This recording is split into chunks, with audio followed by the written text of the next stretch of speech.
Bismillahirrahmanirrahim. Insyaallah pada kesempatan kali ini saya akan menjelaskan tentang sebuah kaidah usul fikih tentang nahi. Saya jelaskan di sini karena ada pertanyaan dari santri di sini yang belum memahami tentang masalah kaidah nahyi.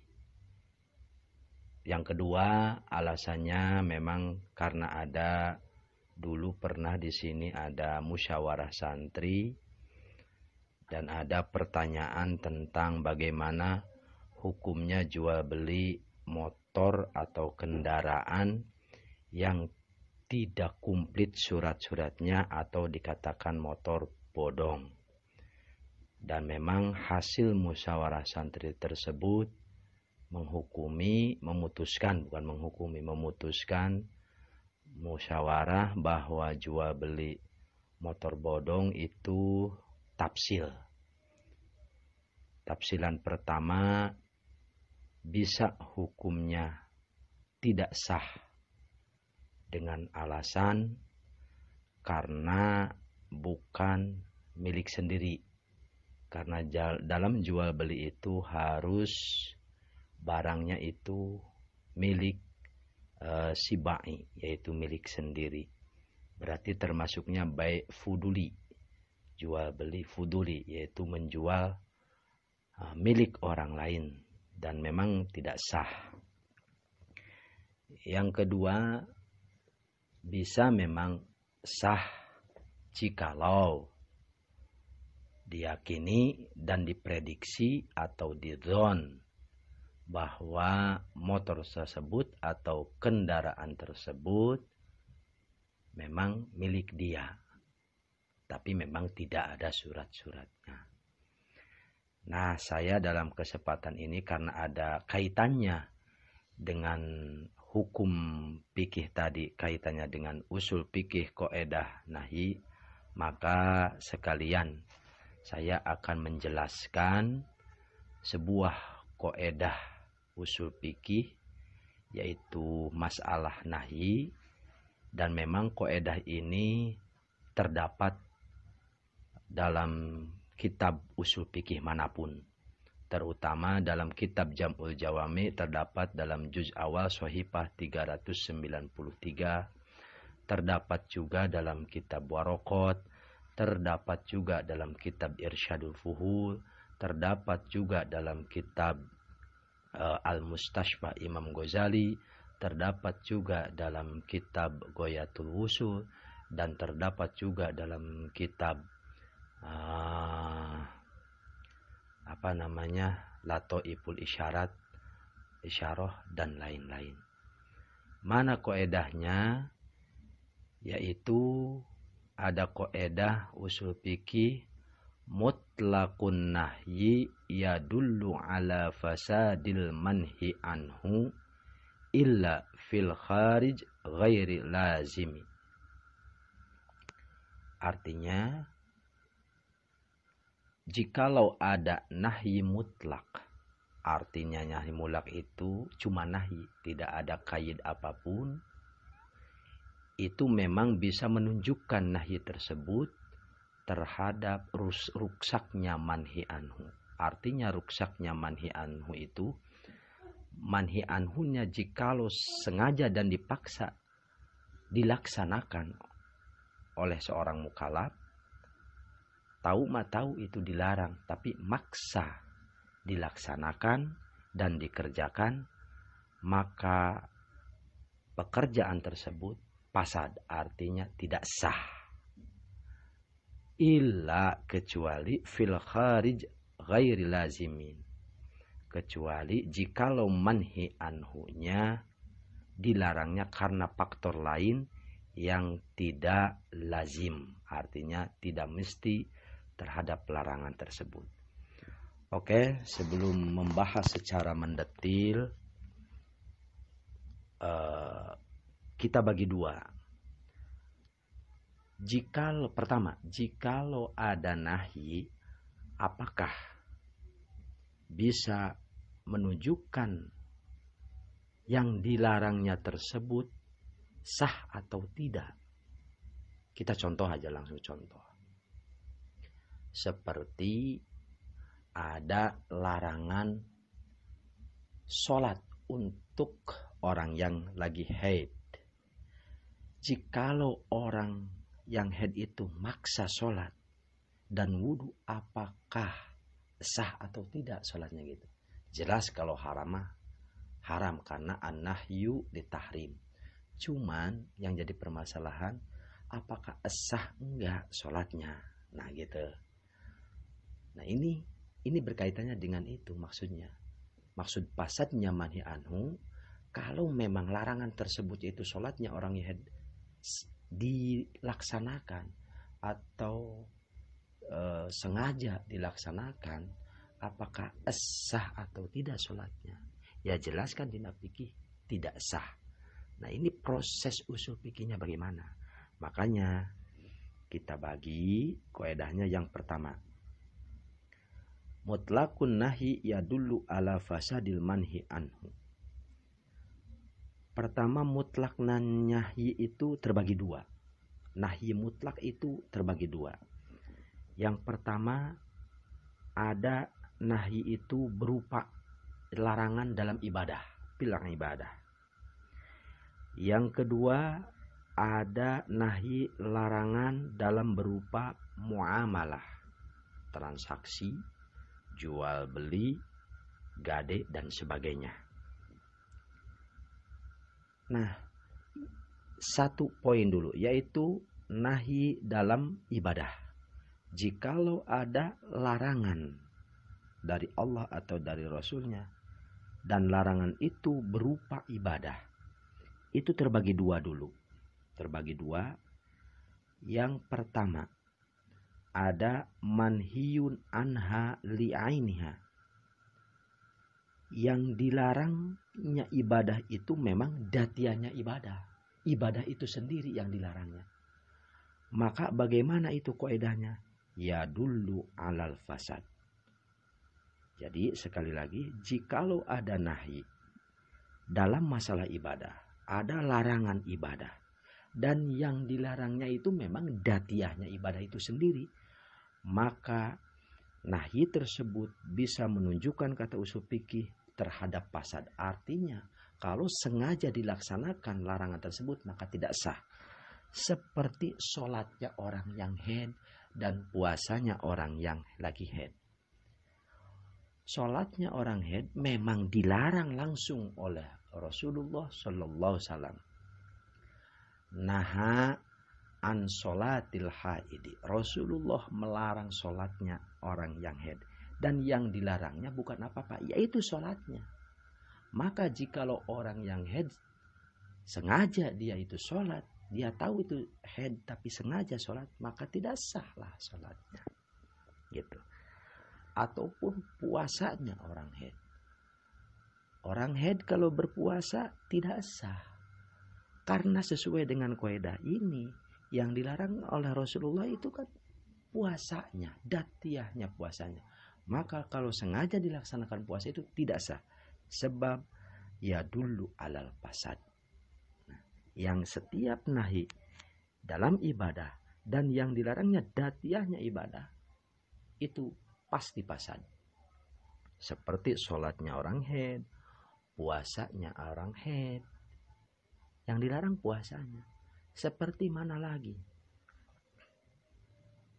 Seperti sholatnya orang yang nifas. Itu yang dilarang, itu sholatnya. Nah, itu yang pertama. Yang kedua, ada nahi yang dilarang itu ibadah. Ibadah dilarang oleh sebuah nahi.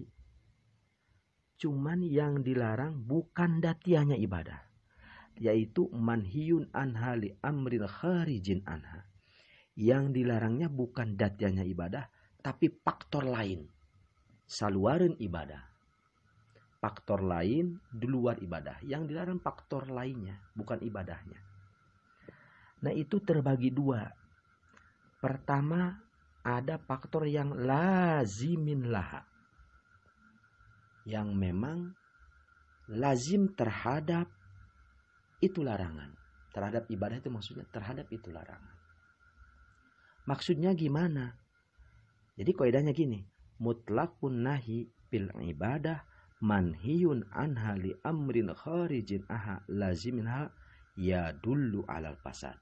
Jikalau ada nahi dalam ibadah dan yang dilarangnya bukan datian ibadah tapi faktor lain, cuman faktor lainnya memang berhubungan sekali, erat sekali terhadap larangan tersebut, ibadah itu erat sekali terhadap larangan tersebut, maka ibadah tersebut fasad, tidak sah kalau sengaja dilaksanakan.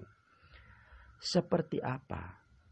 Seperti kita berpuasa di hari raya Idul Adha, hari raya kurban. Nah itu kan dilarang oleh Rasulullah Shallallahu Alaihi Wasallam langsung. Naha an siyamain, Rasulullah melarang dari dua puasa, Idul Kurban wa Idul Fitri. Nah Idul Adha dan Idul Fitri.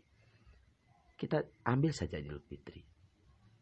Rasul melarang puasa Idul Adha, kita ambil contoh Idul Adha. Rasul melarang puasa Idul Adha. Yang dilarang sebetulnya bukan puasanya. Yang dilarang bukan puasanya oleh Rasul. Tapi justru yang dilarang adalah amrun khorinya, faktor lainnya. Selain puasa, apa faktor lainnya? Yaitu al-i'rad an diyafatillah. Yang dilarang itu sebetulnya bukan puasa, tapi karena seolah-olah kalau kita puasa di Idul Adha, seolah-olah kita menjauhkan diri, berpaling dari pemberian Allah berupa daging kurban yang penuh barokah. Nah, berpaling dari pemberian Allah karena dalam Idul Adha itu seolah-olah Allah ingin membahagiakan umat Islam dengan banyaknya daging kurban karena sangat barokah. Selanjutnya kita itu berpaling, tidak mau, seolah kita itu tidak mau pemberian Allah. Yang dilarang itunya al-i'rad, berpalingnya dari pemberian Allah, andiyafatillah.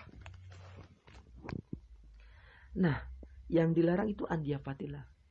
Maka kalau kita sengaja berpuasa, sama dengan dan seolah-olah kita itu berpaling dari pemberian Allah.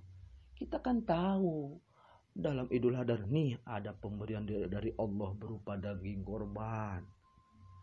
Kitanya puasa lalu kita berpuasa. Berarti kan seolah-olah kita itu dengan puasa kan kita nggak boleh makan, nggak boleh minum.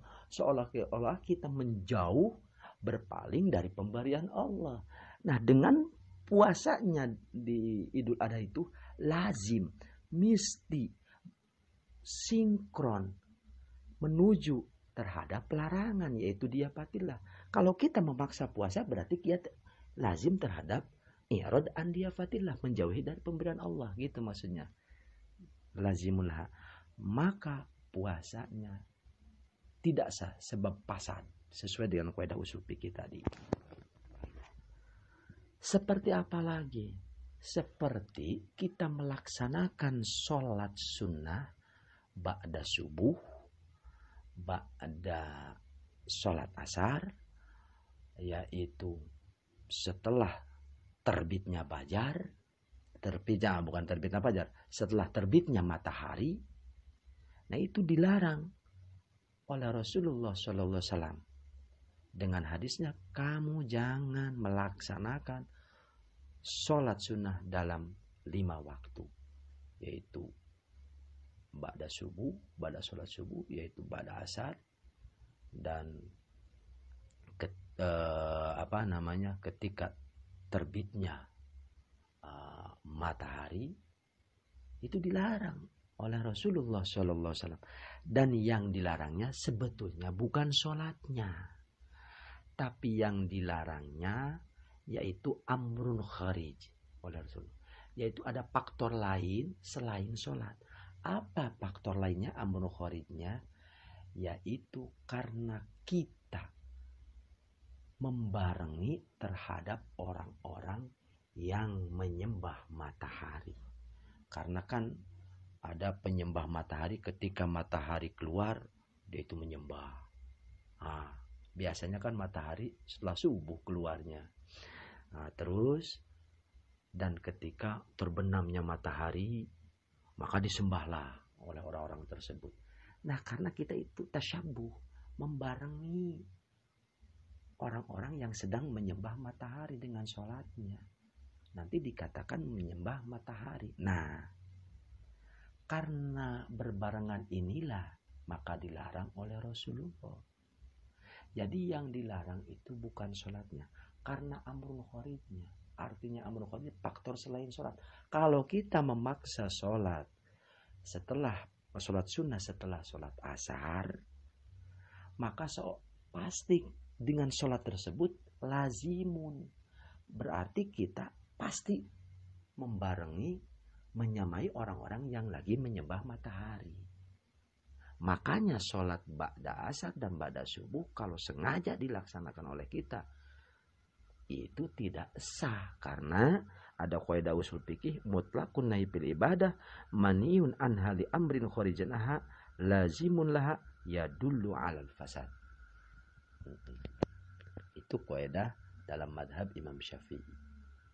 Terus ada kaidah karena tidak sahnya sholat pada setelah subuh, setelah asar, sholat sunnah, karena sesuai dengan kaidah usul fikih.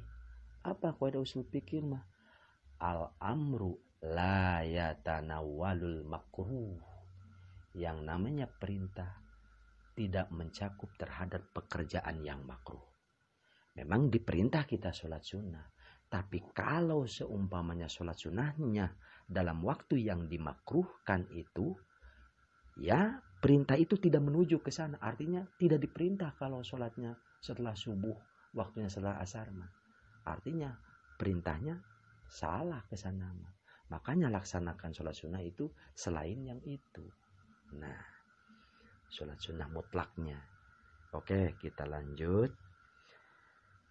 Selanjutnya yang ketiga, masih dalam jalur fil ibadah. Ada mutlakun nahi itu, fil ibadah itu ada manhiyun anha li amrin kharijin anha ghairi lazimin laha. Memang yang dilarang itu ibadah, terus yang dilarangnya memang bukan datyana ibadah, manhiyun anha, tapi yang dilarang li amrin kharij, faktor lain selain ibadah.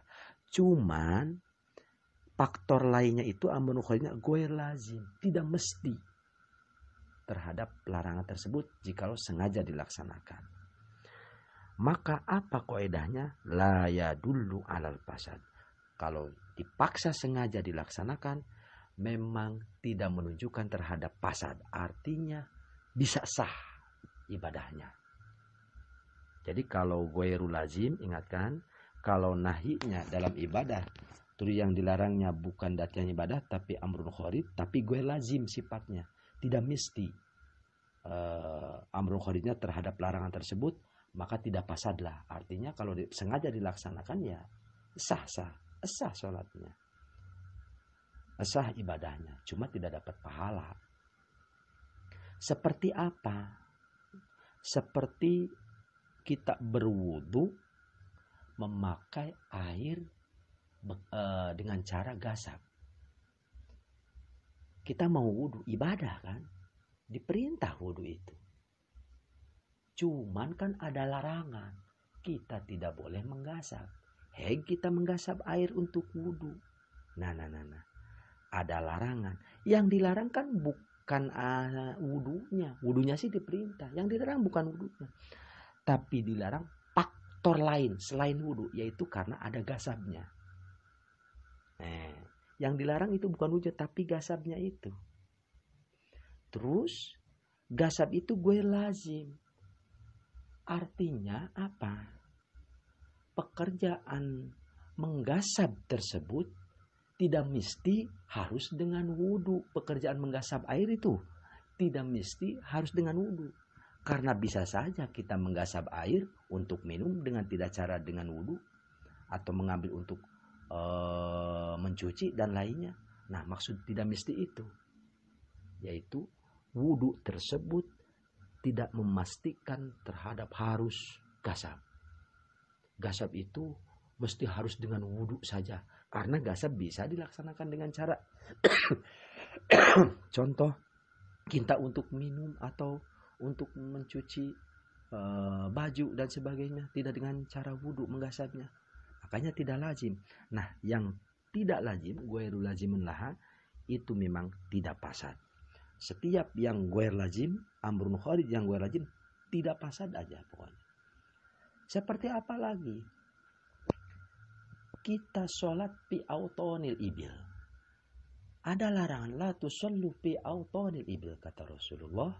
Kamu jangan melaksanakan sholat di tempat-tempat atau di kandang binatang, kandang ingon-ingon, kandang onta. Di tempat penggembalaan, tempat berteduhnya onta-onta. Kalau kita sengaja sholat di situ, memang kalau bersih tempatnya, ya sah. Cuman makruh. Sah, cuman kan dilarang sholat di kandang onta. Yang dilarang bukan sholatnya. Apa yang dilarangnya? Amrun kharij, faktor lain. Apa faktor lainnya? Yaitu dengan sholat kita bisa mengaburkan onta-onta. Nanti onta pada lari. Dan mengaburkan onta itu tidak harus dengan sholat saja. Mungkin aja kita main di sana, ngopi di sana, ngobrol di sana, ontanya pada takut kabur. Tidak mesti harus dengan sholat mengaburkan onta. Nah gitu. Banyak contohnya, seperti kita sholat di jalan raya lah. Kita sholat di sana. Ya sah sholatnya, tidak dilarang sholat. Yang dilarangkan apa? Mengganggu orang lain. Yang dilarang mengganggu orang lainnya. Nanti bisa macet jalan. Atau yang dilarang memang karena tidak akan khusyuk dengan kita sholatnya. Nah, kita lanjut. Itu dalam ibadah udah selesai. Jadi mutlaqun nahi dalam yang dilarang dalam ibadah itu ada dua. Ada manhyun alaiha, itu ya dulu alal fasad.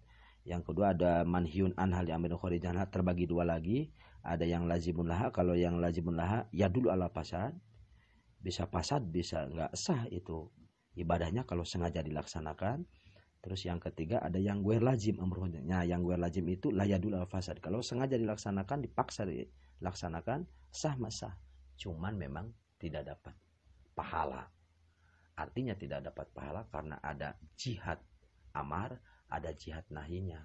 Kalau bahasa kasarnya plus-plus. Ada pahala, ada dosanya. Ya seolah plus-plus gitu. 50-50. Nggak dapat pahala tentunya. Yang kedua, ada mutlaqun nahi fil muamalah. Yang dilarangnya itu oleh nahi tersebut dalam muamalah, dalam sebuah transaksi jual beli ataupun apa. Nah, itu terbagi tiga. Yang pertama, manhiyun an hali ainiha.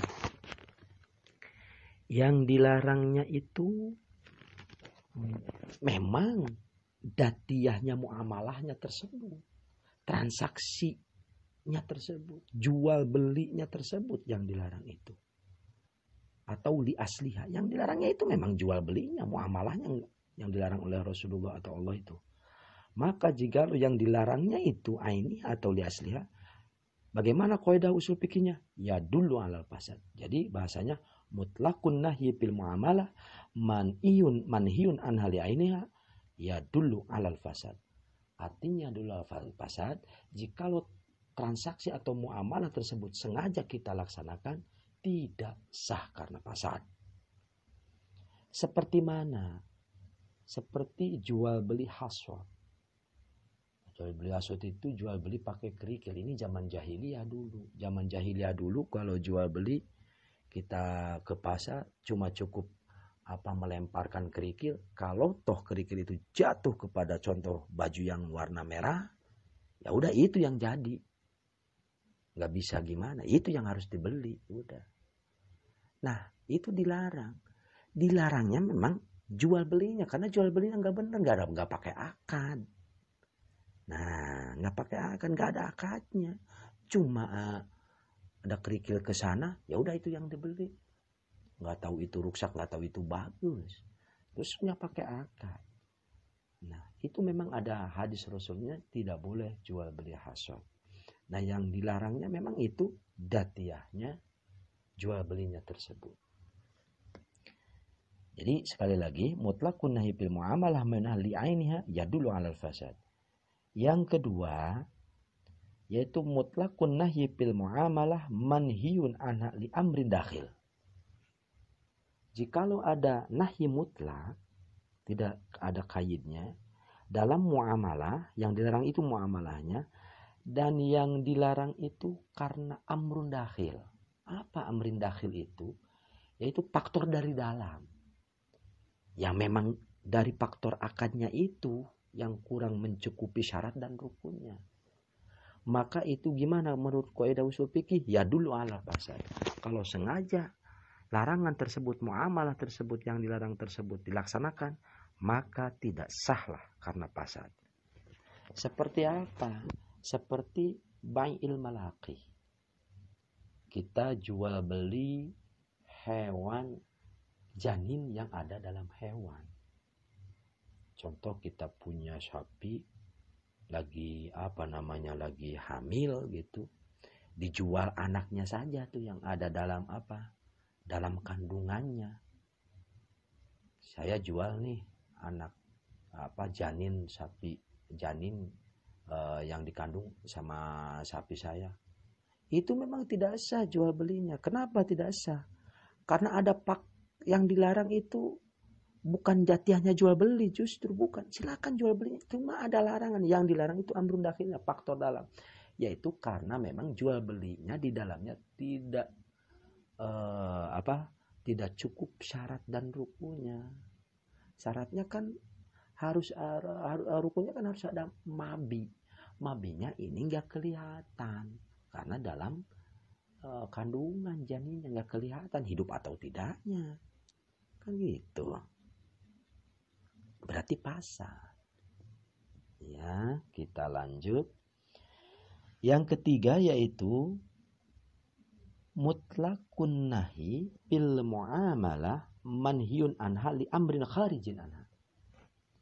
Yaitu jikalau ada nahi secara mutlak, secara absolut, yang dilarangnya, yang dinahinya itu muamalah, tapi memang yang dilarang itu bukan muamalahnya, tapi amrin kharij, faktor lain. Ada faktor eksternal, faktor luar. Kalau tadi kan amrun dakhil faktor internal, ini faktor eksternal, faktor bukan datiyahnya muamalah. Karena yang dilarang oleh Rasul atau oleh Allah itu selain muamalahnya, faktor lainnya. Nah, itu terbagi dua lagi. Manhyun anhal yang itu ada yang lazimin lah, ada yang ghair lazim. Pemahamannya sama seperti yang awal tadi masalah ibadah. Mana yang lazimin lah itu maksudnya? Yaitu jikalau ada nahi dalam masalah muamalah, terus yang dilarangnya itu memang bukan datanya ibadah tapi faktor lain, cuman efek lazim misti terhadap perbuatan larangan tersebut. Kalau sengaja muamalah itu dilaksanakan tuh, mesti sesuai dengan larangan tersebut. Seperti apa? Nanti dulu. Bagaimana menurut kaidah usul fikih? Ya dulu alal fasad. Maka manhi anhi tersebut kalau sengaja dilaksanakan muamalah tersebut, fasad, tidak sah. Seperti bai'i dirhamin bidirhamain. Seperti kita menukarkan 1 dirham dengan 2 dirham. Riba kan? Nah, yang dilarang bukan tukar menukarnya, jual beli dirham bidirhamainnya. Yang dilarang itu adalah ada faktor lain, yaitu ziyadahnya. Yang dilarang oleh Allah itu bukan jual belinya, tapi karena ziyadahnya. Kata Rasul kan, la tabi'u dirhaman bidirhamain. Yang dilarang bukan jual belinya, yang dilarang karena ada faktor ziadahnya. Nah, faktor ziyadah ini sangat merugikan sebelah pihak.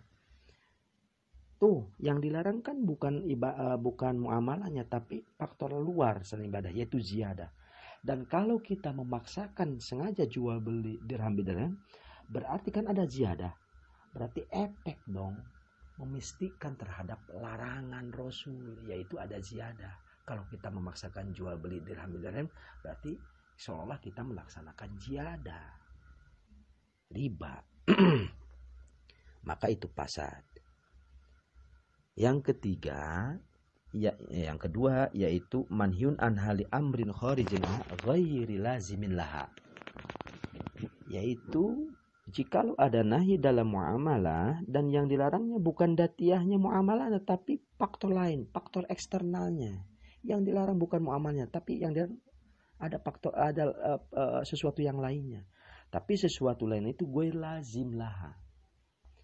Artinya gue lazim laha itu jikalau kita sengaja dan memaksa melakukan muamalah tersebut, maka kita sama dengan kesananya efek terhadap seolah-olah kita melakukan larangan. Bagaimana menurut usul fikihnya? Maka la yadullu alal fasad. Jadi mutlaqun nahi fil muamalah manhiyun an hali amrin kharijin aha ghairu lazimin laha la yadullu alal fasad. Jikalau ada nahi mutlak dalam muamalah dan yang dilarangnya itu faktor lain, tapi faktor lainnya itu gue lazim, gak mesti terhadap larangan tersebut, maka tidak fasad. Silahkan saja, sah saja. Tapi seperti apa? Bai'i waqtal jumu'ati. Kita melaksanakan jual beli di waktu Jumaah. Maksudnya di waktu setelah khatib sudah mulai khutbah ke mimbar. Atau ketika kalau khatib sudah mulai khutbah, kita melaksanakan jual beli di luar. Memang yang tidak dilarang, jual beli tidak dilarang.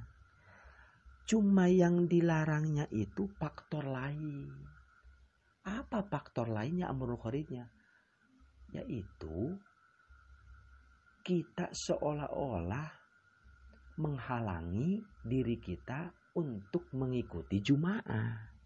Yaitu kalau kita melaksanakan jual beli waktu khutbah mau dilaksanakan, seolah-olah jual beli itu kan pasti seolah-olah kita itu melakukan sesuatu yang dilarang oleh Allah, yaitu apa?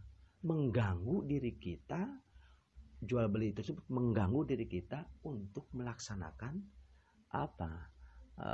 Jumaah dan mendengarkan khutbah. Makanya kalau memaksa jual beli, sah jual belinya, cuma haram, dosa. Itu haram, dosa. Sah jual belinya. Sebab la yadullu ala fasad, sesuai dengan kaidah usul fikih tadi. Nah, kita nyambung dengan permasalahan tadi. Bagaimana jikalau kita jual beli barang curian? Ada orang yang menjual HP kepada kita atau motor bodong kepada kita.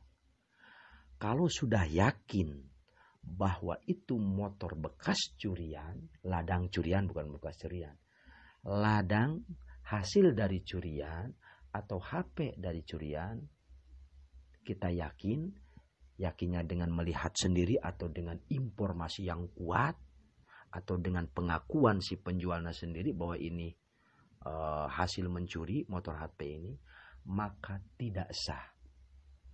Kenapa tidak sah? Sesuai dengan kaidah usul fikih, mutlaqun nahi bil muamalah manhiyun anha li amrin dakhilnya. Termasuknya mutlaqun nahi bil muamalah li amrin dakhil. Karena yang dilarang memang bukan jual belinya, tapi yang dilarang faktor internalnya, yaitu dina jual belinya tidak benar, tidak cumpon syarat dan rukunnya. Kan syarat jual beli Mabi'nya harus pemilik asli, pemilik sendiri, si ba'i. Ini kan yang mencuri bukan milik dia. Milik siapa? Milik orang lain. Maka tidak salah jual belinya. Kecuali bisa sah jual belinya kalau belum diyakini itu hasil mencuri. Atau masih dzon. Kita menyangka ini buah-buah ini hasil mencuri nih HP. Nah kalau masih buah-buah belum yakin, ya silakan aja sah jual belinya. Motor bodong ataupun apa, HP yang diprediksi itu hasil curian. Nah itu masalah mutlaqun nahi. Seperti kenapa dalam Fathul Muin atau dalam kitab fikih dilarang bai'un najash. Bai'un najasyi yaitu jual beli dengan cara menipu. Nah, jual beli dengan cara menipu artinya kita menyewa orang gitu, kalau nanti ada yang membeli seolah-olah dia itu pembeli yang disewa itu, dengan tujuan supaya ingin menaikkan harga jual belinya. Memang dilarang. Yang dilarang bukan jual belinya, yang dilarang itu. Yang dilarang itu perbuatan itu merugikan orang lainnya, menyakiti orang lainnya, menipunya. Nah, kan yang dilarang itu amrun khoridnya. Tapi kan menyakiti dan menipu itu nggak harus dengan jual beli kan? Ketika menipu dan menyakiti nggak harus jual beli, berarti gue lazim maksudnya. Ketika gue lazim, maka jual beli najash itu sah, akan tetapi dosa. Nah gitu. Karena sesuai dengan kaidah mutlaqun nahi fil muamalah manhiyun an hali amrin kharijin anha ghairu lazimin, tidak lazim. Gitu. Seperti apa? Kita menimbun atau jual beli yang menyakiti orang, barang sudah ditawar oleh orang lain, lagi ditawar oleh orang lain, terus ada yang berani lebih tinggi dan sudah jadi, ya mau sepakat gitu harga 10.000, ada yang berani 20.000, digagalkan, diberikan kepada orang yang lebih harga tingginya. Kan menyakiti dia, menyakiti si pembeli yang pertama. Maka jual beli si penjual dengan orang yang kedua ini sah, akan tetapi dosa karena ada menyakiti.